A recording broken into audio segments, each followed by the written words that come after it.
이스라엘이 시딤에 머물러 있더니 그 백성이 모압 여자들과 음행하기를 시작하니라. 그 여자들이 자기 신들에게 제사할 때 이스라엘 백성을 청함에 백성이 먹고 그들의 신들에게 절하므로 이스라엘이 바알 부올에게 가담한지라.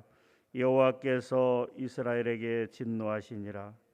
여호와께서 모세에게 이르시되 백성의 수령들을 잡아 태양을 향하여 여호와 앞에 목매어 달라. 그리하면 여호와의 진노가 이스라엘에게서 떠나리라. 모세가 이스라엘 재판관들에게 이르되 너희는 각각 바알 부올에게 가담한 사람들을 죽이라 하니라. 이스라엘 자손의 온 회중이 회막문에서 올 때 이스라엘 자손 한 사람이 모세와 온 회중의 눈앞에 미디안의 한 여인을 데리고 그의 형제에게로 온지라. 제사장 아론의 손자 엘르아살의 아들 비느하스가 보고 회중 가운데에서 일어나 손에 창을 들고 그 이스라엘 남자를 따라 그의 막사에 들어가 이스라엘 남자와 그 여인의 배를 꿰뚫어서 두 사람을 죽이니 연병이 이스라엘 자손에게서 그쳤더라. 그 연병으로 죽은 자가 24,000명이었더라. 여호와께서 모세에게 말씀하여 이르시되 제사장 아론의 손자 엘르아살의 아들 비느하스가 내 질투심으로 질투하여 이스라엘 자손 중에서 내 노를 돌이켜서 내 질투심으로 그들을 소멸하지 않게 하셨도다. 그러므로 말하라. 내가 그에게 내 평화의 언약을 주리니 그와 그의 후손에게 영원한 제사장 직분의 언약이라. 그가 그의 하나님을 위하여 질투하여 이스라엘 자손을 속죄하였음이니라.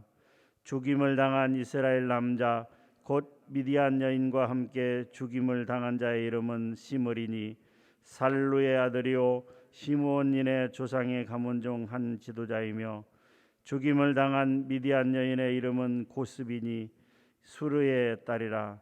수르는 미디안 백성의 한 족상의 가문의 수령이었더라. 여호와께서 모세에게 말씀하여 이르시되 미디안인들을 대적하여 그들을 치라. 이는 그들이 속임수로 너희를 대적하되 부올의 일과 미디안 지휘관의 딸 곧 부올의 일로 연병이 일어난 날에 죽임을 당한 그들의 자매 고스비의 사건으로 너희를 유혹하였음이니라. 아멘. 민수기의 가장 핵심이 되는 내용은 바로 백성들의 숫자를 계수하는 인구조사입니다. 민수기에 기록된 인구조사는 총 두 차례에 걸쳐 이루어져 있는데 1장하고 26장에 기록이 되어 있습니다. 그런데 1장과 2장의 그 인구조사는 40년의 차이가 있다라고 하는 것이죠. 1차 조사는 출애굽 1세대들을 대상으로 인구조사가 이루어졌고 26장에 기록된 2차 때에는 출애굽 2세대 40년이 지난 다음에 출애굽 2세대를 상대로 조사를 했습니다. 여기서 인구조사라고 하는 것은 모든 사람들을 조사하는 것이 아니고 20세 이상의 이제 가나안 정복 전쟁에 참여할 수 있는 그 군사들의 숫자를 계수한 것입니다. 1차 조사를 끝낸 후 40년이 세월이 흘러 민수기 26장에서 두 번째 인구 조사를 할 때 그 전에 오늘 민수기 25장에 놀라운 사건이 기록되어 있다라고 하는 것이죠. 우리가 이미 같이 본 바와 같이 민수기 22장부터 24장까지의 내용을 보게 되면 이제 모압 땅을 향하여 진군하는 이스라엘 백성들을 두려워한 모압 왕 발락이 이제 술사 발람을 초청해서 이스라엘을 저주하도록 합니다. 그러나 하나님은 발람이 이스라엘 백성들을 저주하는 것을 허락지 아니하시고 발람으로 하여금 이스라엘을 몇 차례에 걸쳐서 축복하도록 하게 됩니다. 그리고 나서 이제 발락은 자기 땅으로 돌아가게 되고 또 발락도 자기 길로 갔더라라고 어제 배운 24장 25절에서 그렇게 이야기하고 있습니다.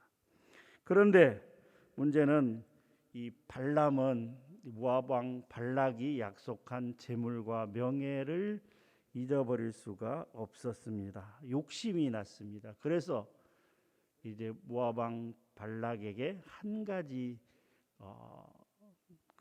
어떤 그 이스라엘을 혼란시키고 이스라엘을 어렵게 할 수 있는 한 가지 방법을 제안하게 됩니다.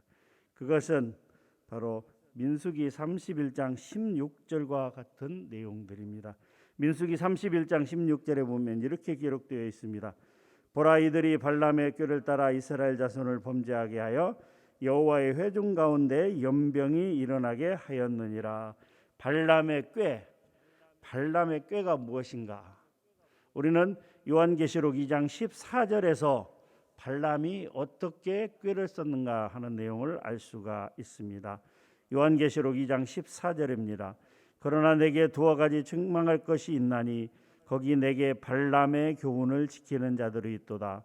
발람이 발락을 가르쳐 이스라엘 자손 앞에 걸림돌을 놓아 우상의 제물을 먹게 하였고 또 행음하게 하였느니라.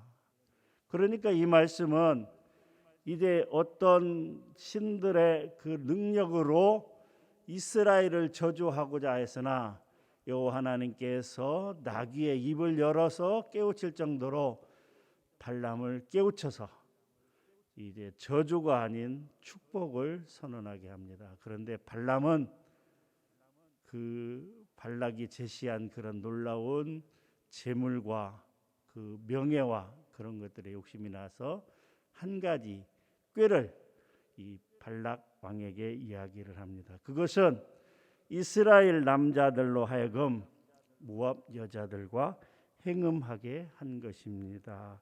음행하게 한 것입니다. 25장 1절에 이렇게 기록되어 있습니다.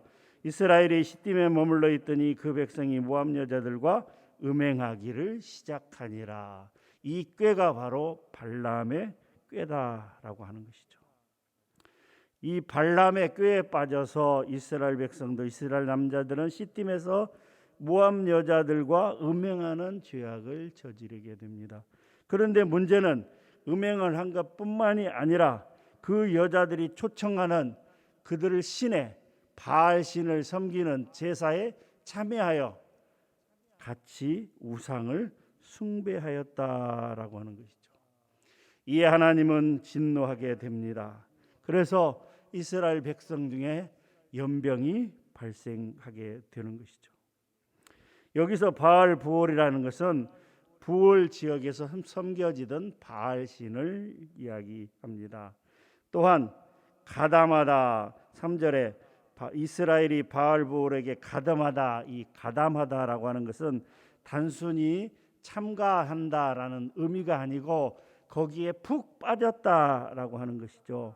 그래서 이스라엘 남자들이 음행한 것도 모자라서 바알 신을 숭배하며 거기에 푹 빠졌다라고 하는 것이죠. 벗어나지 못할 정도로 지배당하였다라고 하는 것이죠.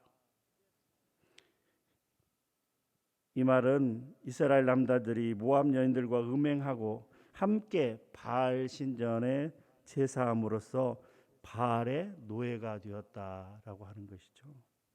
그렇기에 하나님의 진노를 살 수밖에 없었다라고 하는 것이죠.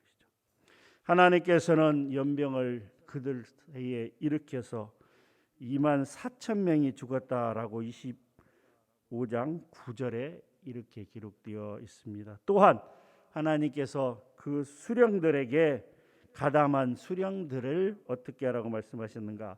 4절에 보게 되면 여호와께서 모세에게 이르시되 백성의 수령들을 잡아 태양을 향하여 여호와 앞에 목매어 달라. 그리하면 여호와의 진노가 이스라엘에서 떠나리라. 이스라엘 회중 가운데 연병이 발생하여 사람들이 막 죽어나가는 그런 상황 가운데에서 하나님께서 또한 그 바알 부올에 가담한 백성의 수령들을 잡아서 어떻게 해요? 태양을 향하여 여호와 앞에 목매어 달라라고 말씀합니다. 바알은 태양을 상징하고 있습니다.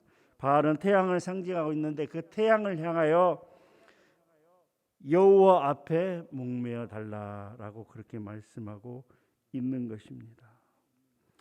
하나님께서 바알을 섬겼던 자들의 어리석음을 나타내기 위해서 이제 음행한 자들 중에서 그 수령들을 잡아서 다른 방법으로 먼저 죽인 다음에 나무에 매달라. 그래서 온 이스라엘 백성들이 그것을 보고 깨달으라라고 하나님께서 진노하며 심판하고 있는 것입니다.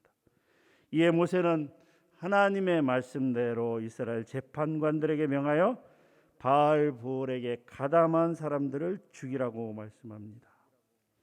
연병이 발생하여 사람들이 막 죽어나가고 수령들이 목에 매달아 여호와 앞에 목매어 달라 이런 상황 가운데서 이제 이스라엘 회중들은 회막문 앞에서 울기 시작합니다.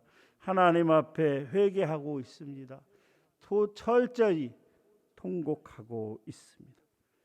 그런 상황 가운데서 6절에 보게 되면 이런 일이 발생합니다. 6절 한번 같이 읽도록 하겠습니다. 시작. 이스라엘 자손의 온 회중이 회막문에서 울 때 이스라엘 자손 한 사람이 모세와 온 회중의 눈앞에 미디안의 한 여인을 데리고 그의 형제에게로 온지라. 여기서 이스라엘 자손 한 사람이라고 하는 것은 14절에 보게 되면 그의 이름이 누구인가 기록되어 있습니다. 14절 한번 같이 읽겠습니다. 시작. 죽임을 당한 이스라엘 남자 곧 미디안 여인과 함께 죽임을 당한 자의 이름은 시므리니 살로의 아들이요 시므온인의 조상의 가문 중 한 지도자이며 시므리라고 하는 시므온 지파의 한 족장, 한 지도자가 그 상황 가운데서 하나님의 심판 가운데 이스라엘 백성들이 연병으로 죽어나가고 또 수령들이 목매어 달리는 그런 상황 가운데서 한 미디안 여인을 데리고 자기 장막으로 들어가게 됩니다. 그 악한 그 더러운 악을 행하려고 들어갔을 때 이제 11절에 보게 되면 제사장 아론의 손자 엘르아살의 아들 비느하스가 내 질투심으로 질투하여 이스라엘 자손 중에서 내 눈을 들켜서 내 질투심으로 그들을 소멸하지 않게 하셨도다. 비느하스라는 사람이 창을 들고 그들의 장막에 가서 그 남자와 그 여자를 한 번에 창으로 배를 꿰뚫어서 죽였다라고 기록되어 있습니다. 그러니까 연병이 바로 이스라엘 자손에게서 그쳤더라라고 말씀합니다. 참으로 놀라운 일입니다. 모든 백성들이 하나님의 심판으로 고통받고 있는 그 상황 가운데서도 그렇게 당당하게 악을 행할 수 있는지 놀랍기만 합니다. 이제 비느하스가 그 의로운 분노로 그 두 사람을 죽였을 때 연병이 그쳤고 하나님의 진노가 그쳤다라고 하는 것을 볼 수가 있습니다. 오늘 말씀을 통해서 오늘 두 종류의 사람에게 우리는 생각해 볼 수가 있습니다. 첫 번째는 어떤 사람이 있는가? 시므온 지파의 한 족장인 시므리입니다. 그들이 고통받고 있는 그런 상황 가운데서도 자신의 욕심을 채우기에 망설임 없이 미디안 여인을 데리고 자기 막사에서 음행하는 그 시므리의 그 행동은 하나님을 대적하는 행동입니다. 모든 이스라엘 백성들이 고통 가운데 힘들어하고 있는 그 상황 가운데서도 하나님의 심판을 받고 있는 상황 가운데서도 악을 행할 수 있는 것은 그가 얼마나 하나님을 무시하고 있는지, 그가 얼마나 하나님을 대적하고 있는지를 알 수 있다라고 하는 것이다. 더군다나 그는 한 지파의 수령입니다. 그는 한 지파의 지도자라고 하는 것입니다. 그렇기에 지도자가 어떻게 행동해야 되는가 하는 것이 우리에게 중요한 점을 깨우쳐 주고 있습니다. 그런 상황 가운데서 당연히 하나님 앞에 먼저 앞서 회개하며 자신들의 잘못을 고백해야 됨에도 불구하고 그는 그런 상황 가운데서도 당당히 악을 행하고 있다라고 하는 것이죠. 그렇기에 그는 그 자리에서 죽음을 맞이할 수밖에 없는 그런 상황 가운데 놓였다라고 하는 것이죠. 또 한 사람은 바로 비느하스입니다. 그는 온 회중이 회개의 눈물을 흘리고 있는 과정 속에서 음욕에 눈이 먼 사악한 시므리를 보았습니다. 비느하스는 고의적으로 하나님 앞에 대적한 그 시므리에 대해 하나님의 거룩한 분노를 나타낸 것입니다. 비느하스의 행동은 의로운 분노였으며 죄인에 대한 단호한 처벌이었고 하나님의 법도를 무시한 한 인간에 대한 거룩한 징계였다라고 하는 것이죠. 사랑하는 성도 여러분, 이 두 사람은 바로 이스라엘 백성들이라고 하는 것입니다. 이스라엘 백성들이란 하나님의 선택받은 그러한 백성들이라고 하는 것입니다. 시므리든 비느하스든 오늘날로 말하면 교회를 다니고 있는 사람이라고 이야기할 수 있는 것입니다. 오늘날 교회를 다니고 있는 사람 중에서 이런 시므리와 같은 사람도 있고 비느하스와 같은 사람도 있을 수 있다라고 하는 것이죠. 사랑하는 성도 여러분, 저와 여러분은 어떤 종류의 사람입니까? 시므리와 같이 하나님의 말씀을 무시하고 하나님을 대적하여 여전히 악을 행하고 있는 사람입니까? 아니면 비느하스처럼 정말 하나님의 말씀에 순종하며 하나님의 그 앞에서 악을 행하는 자들을 향하여 거룩한 분노를 나타낼 수 있는 그런 사람들입니까? 오늘 우리도 세상을 살아갈 때 하나님의 말씀으로 철저히 무장하여 먼저 자기 자신이 어떠한 형태와 유혹이 있더라도 죄에 대해서 단호히 거절하고 의로우신 하나님 편에 설 수 있어야 합니다. 또한 비느하스처럼 의로운 분노를 나타내어 죄악을 행하는 자들 앞에서 침묵하고 방관하는 어리석음에서 또한 그렇게 벗어나야 되는 것입니다. 그렇게 비느하스처럼 하나님을 기쁘시게 하는 그런 삶을 살아가는 성도님들이 되시기를 주님의 이름으로 축원합니다. 하나님 감사합니다. 이 시간도 귀한 말씀 주시니 감사합니다. 하나님 어떠한 삶을 살아가야 되는지 오늘 말씀을 통해서 깨닫게 하시니 감사합니다. 하나님의 편에 서서 하나님 의로운 분노를 나타낼 수 있는 하나님 오직 말씀을 따라 살아가는 우리 모두가 되게 하여 주시옵소서. 감사합니다. 예수님의 이름으로 기도하옵나이다. 아멘.